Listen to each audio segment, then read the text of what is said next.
Happy Monday, all you mentees. Uncanny Omar here from Near Mint Condition, and join me today for an advanced look at the Amazing Spider-Man by David Michelinie and Todd McFarlane Omnibus from Marvel Comics. This is the new printing we're going to be looking at, as well as comparing it to the original printing. So, let's get started. Welcome back, everybody. Before getting started, a huge thank you to David Gabriel and the fine folks at Marvel for sending us an advanced copy of this omnibus. This omnibus is due out in the direct market on August 4th. At least that's the latest date that I have. And then a few weeks later in the book market. So speaking of the direct market, this is the direct market cover. And I know at first it was solicited to be the cover to issue 300. And honestly, that's the one I was really looking forward to. But it looks like instead they're using the original cover for the direct market that they used for the first printing all the way back in 2011. And speaking of first printing, I'll be doing a comparison of both Omnis here in a minute. But I did want to showcase what the standard edition cover looks like there on your left-hand side. So again, the direct market cover is only available at your local comic book store, places like cheapgraphicnovels.com, talesofwonder.com, dyingbreedcollectors.com, in-stock trades, organic price books. Now, I'm going to be doing a cosmetic comparison at first, looking at the outside of both of the original printing and the new printing. So this is the third printing we've had of this particular omnibus. The original one here came out in 2011, and then I think in 2018 we had a second printing, and this is the third time around. So it gives everybody a chance to get this particular era of Spider-Man collected in omnibus format. So the covers look the same. Mine from the original 2011, honestly, even the colors and the tones look identical. Font is the same. The spines, however, are different. You can tell in my original printing that they used the classic, what is that, issue 317, I think.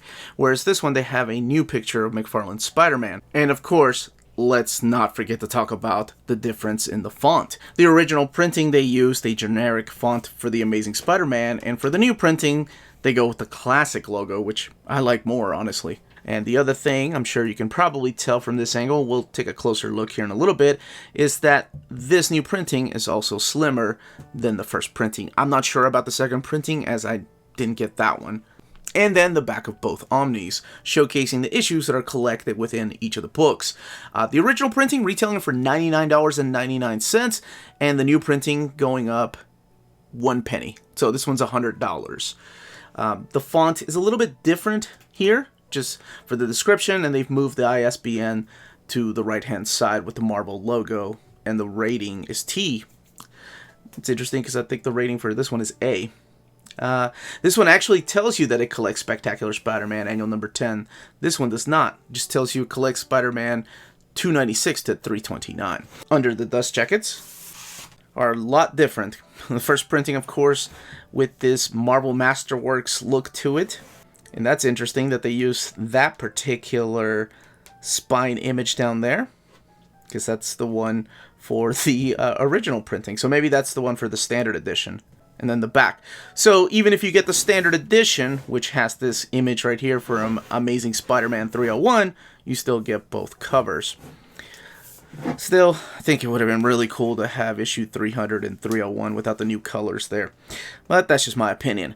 Alright, let's go ahead and crack this open and talk a little bit about it, and then of course do a comparison with the original printing. Oh, actually, some people have been wanting me to hold up the ribbons from the original printing and the new printing. So there you have it. The new printing, of course, being on the right, the original being on the left. I swear, I'm going to try not to go long-winded, but we are talking about a specific era of my life that this stuff is so... I hold a very special place in my heart for this era. So here we have all the credits, the main writers, of course, getting the top credit, the pencilers, the inkers, the colorist, the table of contents here. And kicking it off with the Amazing Spider-Man 296. And one thing you'll probably notice is, hey, that's not Todd McFarlane. That's right. This includes other stories that are not drawn by Todd McFarlane. So it's not just a creator-centric book. This features everything in chronological order. So he collects Amazing Spider-Man 296 to 329, and then material from Spectacular Spider-Man Annual number 10. The book has 856 pages, just like the first printing did. So your table of contents, you have that. You have the page numbers down here telling you where each story starts. And yeah, this is the era that of Spider-Man where Peter Parker is now married to Mary Jane Watson. Well, she's not Mary Jane Watson anymore. Now she's Mary Jane Parker. And he's struggling to make ends meet. His wife is more of a success than he is. So he starts selling photographs of Spider-Man again. But then, of course, we've got this bigger arc that's about to happen. In this particular volume, let's get to the Todd McFarlane stuff, because he starts in this issue right here, 298. Now, and you'll see the evolution of his art, but then you'll also see the differences when he was inked by somebody else and then when he inks his own stuff. For example, this is the stuff here inked by Bob McLeod. Later on, when he starts inking his own stuff as of issue 300, you'll see the progression and the free range that he has just to do whatever he wants to add the details that he wants. Even though to a lot of people that were looking at this at the time, the cross-hatching and the style that he had didn't make any sense.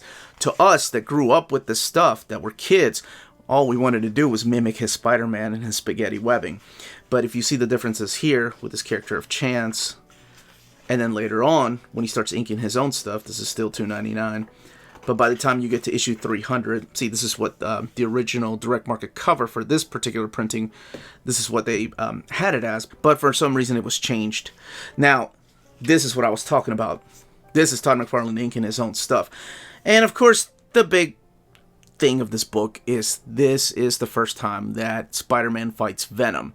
Now, we have seen other characters like Venom in the past, in the sense that they come after Spider-Man. Most of Spider-Man's villains are just out there doing villainy stuff. This was the first time that this guy actually came after Spider-Man. Not just Spider-Man, but Peter Parker. Yes, to an extent, we've seen Craven do that. But let's just say that during this time, without spoilers, he was taken out of the picture. But yeah, this is the first time that we've had a character, a villain, come after Peter Parker and pursue Spider-Man. It's really cool that happened. I remember, because I was really genuinely scared for Spider-Man, for Peter Parker, because he also, his spider sense betrayed him. He couldn't sense when Venom was coming. So, even though the origin is kind of ridiculous, it's a suit that comes to life and is bonded with this guy that hates Peter Parker, try to commit suicide, and they both just decide to have the symbiotic relationship, and the pure basis of that is just the rage that they have for the same character. So the interesting thing about all that is that behind the scenes, it was just Todd McFarlane that wanted to draw Spider-Man in his classic outfit. I got to interview him a couple of months ago, and he told me that story. And of course, David Michelinie had been sort of hinting at this type of character during his days of Web of Spider-Man, because he started out at Web of Spider-Man and then came over here to Amazing Spider-Man. And in this particular omnibus, you're going to see the return of some classic characters, an awesome homage to Action Comics. You're going to see the return of a lot of characters: Dr. Octopus, the Chameleon, the Green Goblin, the Hobgoblin. You're going to see some interesting characters appear for the first time. You're going to see some big team-ups later on, especially during one of my favorite not crossovers, but one of my favorite events, I guess, Spider-Man events. That long before there were crossover events, there was events that took place in the same title. I remember as a kid, I always thought that this was Backlash just based on the design. I was like, oh, that's Backlash. Weird. He looks interesting. And he goes by a different name now. No, Backlash appears later. He just looks like that. Prowler. I remember the first time he drew Prowler. Let me see if I find that issue. Although, I did love his take on Hobgoblin and Green Goblin. I mean, he changed the way that I looked at these characters. You know, to me, Roger Stern, let me go back and see if I can find Prowler. To me, Roger Stern is still my favorite Spider-Man. But I can't deny that this Spider-Man is not iconic for a different reason. I mean, this is not Steve Ditko Spider-Man. This is not John Romita Jr. Spider-Man, John Romita Sr. Spider-Man. But this is the Spider-Man of my generation. And that's Generation X. So the way that he drew the Prowler was so interesting. As a kid, I loved his capes. They were so long. It didn't make any sense. You know, we would joke about how long he could walk before he started the trip. We get the return of the Black Fox there. But you can kind of see the beginnings of what eventually will be Spawn later on. Of course, he had created the character Spawn when he was a teenager. But in the way that he drew the Prowler, he took a lot of that and used it on Spawn. And let's get back over here to keep looking at the artwork. And you can now see how much darker and bolder his lines are. Get the return of Black Cat. That was a rough issue. And you also get the return of Venom. Venom comes back and he's after Spider-Man, and this time he's like, just me and you, let's do it. I don't care how silly the idea was of a costume coming to life. As a kid, I thought that was the most badass thing. Visually, he was amazing to me.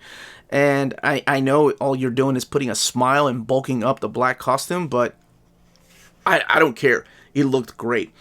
You have the return of all these other classic Spider-Man characters here, drawn by... I mean, this omnibus has so much. And then you have this. This is the event I was talking about, the assassinations plot. So it's got just Solo, it's got Paladin, it's got Silver Sable. And one of the best things about this particular event is that I was suckered into thinking, oh my gosh, Todd McFarlane is going to draw one of my favorite characters, one of my favorite villains of all time. This is going to be amazing. And that's this guy right here, Sabretooth. However, what I didn't know was that Eric Larson did the fill-in issue. So I remember when I found this issue at a comic store, I was so excited. I took it home, I started reading it, and I immediately thought, this is crap. This isn't Todd McFarlane. Of course, this is long before I fell in love with Eric Larson's art, but it just wasn't the same, of course. I mean, there's a huge difference, even in the way that the panels are laid out, between this and something McFarlane was doing. That was a bad example. Throughout the pages of Amazing Spider-Man. Right here. So even as a kid, I noticed things like that. But the assassinations plot is great. Moving on to the Acts of Vengeance. So it's like all these iconic stories in my head really took place during Todd McFarlane's time in Spider-Man. And then, of course, he outgrew the title, and he decided that, hey, I can write comics. And he went over to do Adjectiveless Spider-Man after this. And Eric Larson took over the run, joined David Michelinie. And all the Eric Larson fill-in issues are here. All the fill-in issues are here. And we also get, see, like, this particular story here with the Tri-Sentinel. This is the Acts of Vengeance, drawn by Eric Larson. I think this is the final issue that's collected in here. Captain Universe. And then we have, yeah, his part of the Spectacular Spider-Man annual here. So every bit of Todd McFarlane Spider-Man, without getting into the Adjectiveless Spider-Man, is collected in this omnibus. Oh, what the? This is the one with Batman? Or this guy? Batman? Funny enough, he did draw Year 2, which to me is still one of the greatest Batman stories. You have this outro here from David Michelinie talking about the character of Venom and talking about his run on Spider-Man.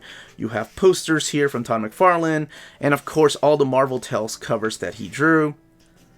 And Marvel Tales were just reprints of classic Spider-Man stories, or sometimes Marvel team-up stories, or sometimes whatever they just wanted to put in there to feature the character of the old webhead. But in this way, I remember tearing, oh, this is blasphemous, but back when we were kids, we didn't know better. I remember tearing this cover off to hang it on my wall, because I really like McFarlane, and I didn't think that he was ever going to draw X-Men. And speaking of X-Men, going back, there's more, going back and rereading a lot of the classic David Michelinie stuff here, you could tell I think he wanted to write X-Men. Just the way that some of the dialogue went through, using the character of Sabretooth in there. I don't know, maybe it's just me. I always love this. So you had Todd McFarlane here, and then Eric Larson here. How awesome is that? Wish they would do more things like that. Artist, that is. The infamous cover here that Eric Larson misinterpreted the tongue. He thought the tongue was a lot longer than what he... I don't know how he saw it. I remember interviewing him, and he talked about how he thought the tongue was longer than the picture really shows it to be. So that's where we get his Venom tongue from, the one that a lot of people, well, now they draw. Trade paperback covers, character sketches here, including the Hulk from the Acts of Vengeance stories, and then, of course, both covers here. Now, let's talk about the binding, and then we'll do a comparison. 856 pages, and here is what that eye looks like, to kind of give you a better idea. It is sewn binding, and this particular printing is printed at the iMac printer. Alright, so let's look at the original first printing and do a comparison with this one. Alright, let's go ahead and get these books open, other than the fact that the covers are different under the dust jacket. What we're mainly going to do the comparison on is what the art looks like, and how they stand out. The original printing, by the way, was printed at the Donley printer. And then, like I mentioned, the new printing is the one printed at the iMac printer in Turkey. So one of the things that makes this book, the original printing, thicker than this particular new printing is the paper quality. The paper quality on the new printing is thinner than the 2011 printing. Again, the way that I have my lighting in this room set up is that both huge lights are pointing directly at the book to get rid of shadows, so it does intensify what the paper looks like. But to kind of give you an idea, I'm using this as an example. It's a cover with a lot of white. Not sure you can tell some of the images from the other side, and from here you can tell the panels. Don't freak out about the page number, by the way. It's just that for some reason the original printing started with number 1 up here with issue 296, and of course the new printing being more accurate because this is really page 7. It's just the numbering is different than up here. Let's do a comparison of some pages, some classic panels here from Amazing Spider-Man 300, just to kind of give you an idea of how the books lay over. My first printing having been read at least 4 times by me, I think once or twice by my wife. You can tell the way it's laying over, it gives you more of a little gutter loss because of the curve there, whereas this one lays over a little bit nicer, I think. Of course, this gets better towards the middle. Like this page, for example, this lays over better than the new printing. Not that this is bad at all. I didn't even talk about the kidnap of Mary Jane. But here's the differences in colors. Really nothing at all. They both look vibrant. Both printings do. Showcasing some pages down the middle here. This is the story that brings back the Lizard, and the Lizard plays a big, strong part of Todd McFarlane's first arc in Torment, the adjectiveless Spider-Man story. But just showcasing the differences in the art and the colors, and really, I don't see any difference. Showcasing the art from this Acts of Vengeance story, and I'm kind of biased towards this one because this one has Sebastian Shaw in it. But just showing the differences in the way the books lay over. A little bit of a gutter curve. There's not a lot of spread pages in this particular omnibus, so I can't really show the differences there. The other difference I can tell from the back is that this is easier to read the outro from David Michelinie than that up there, because they then use the image from Amazing Spider-Man 301 behind the font here. And then just showcasing some of my favorite covers, of course. A little biased. Honestly, this is the only time I'm really seeing a difference, and that is colors here are a little bit darker, which I like. I like the way Wolverine looks. I like the way Storm looks here. They look a little bit more pale up here. Very, very small difference. That's it. But that's it.